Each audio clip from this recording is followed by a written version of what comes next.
Maybe because that was like the first thing I ever produced, and I kind of fell into it in a weird way. Right. They wanted me to write jokes, but then I started then they were like, well, comics, why don't you just produce it? Like, I didn't really know what I was doing, Didn't matter. Babe. And I really kind of just like booked comics that I either had their number or I thought they didn't like me, and I wanted to like give them a job so that they'd like me more. Like Ian Edwards, I never knew if he liked me or not, and I like loved him, so I was like, hey, you want to do my show? It was like my way of just like trying to get like to hang out with him. Yeah. Or just like people who I thought that I at least knew that I knew needed like a TV set, or like Chris D'Elia. I don't think he had done a TV set at that point, and him and I were doing like open mics and doing like Long Beach bowling alleys and shit, and I was like, I think this guy's pretty good. And then just people that needed like a tape, because back then, if you didn't have a tape, you didn't have shit. You needed a tape. Remember that? You needed a 5-minute tape to do the talk shows, to do Letterman, to do Leno. Everyone was just trying to get a tape. And I would never send a tape out. Yeah. I would send blank tapes out. That's amazing.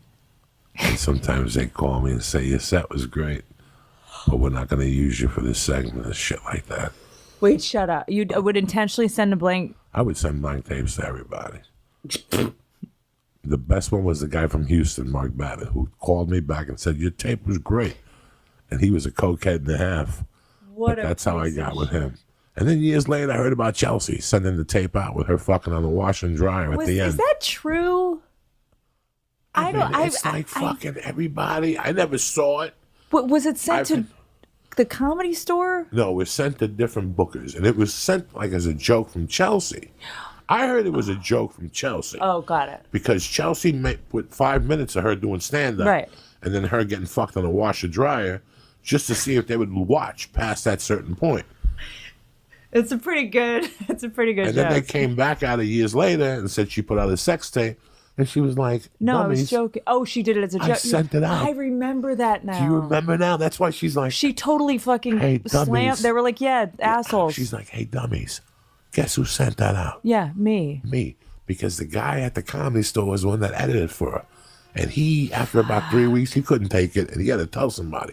I just edited a tape from Chelsea. It's her doing 5 minutes and her fucking at the end on a washer dryer. So Chelsea just wanted to fuck with people.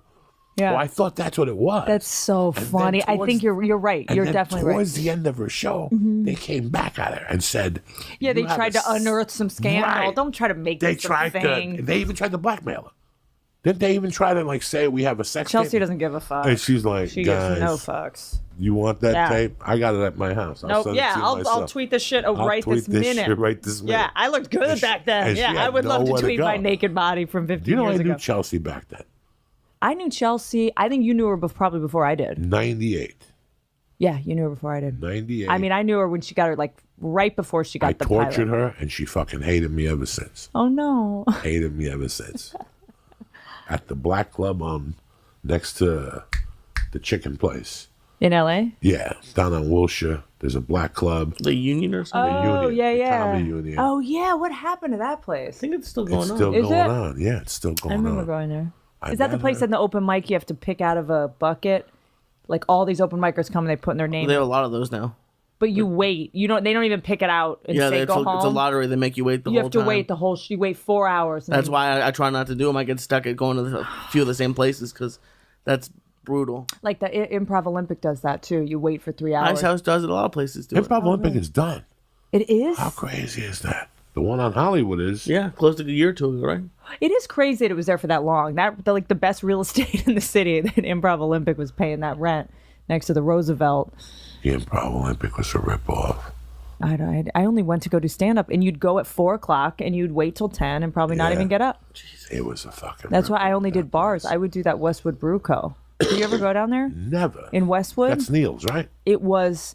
No, Neil's is West Side Comedy Theater. That's now. But there was a bar at Westwood on UCLA campus that we would go to on Mondays and Thursdays. You show up at 10 o'clock, and you go on at 1 a.m.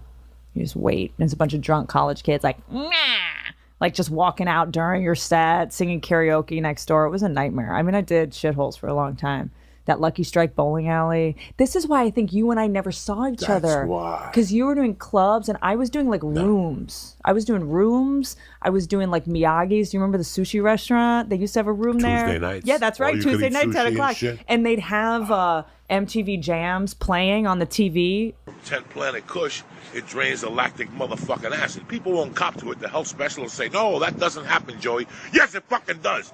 I got friends in Harvard, bitch. I'm like Garth Brooks. I got friends in high places, motherfuckers.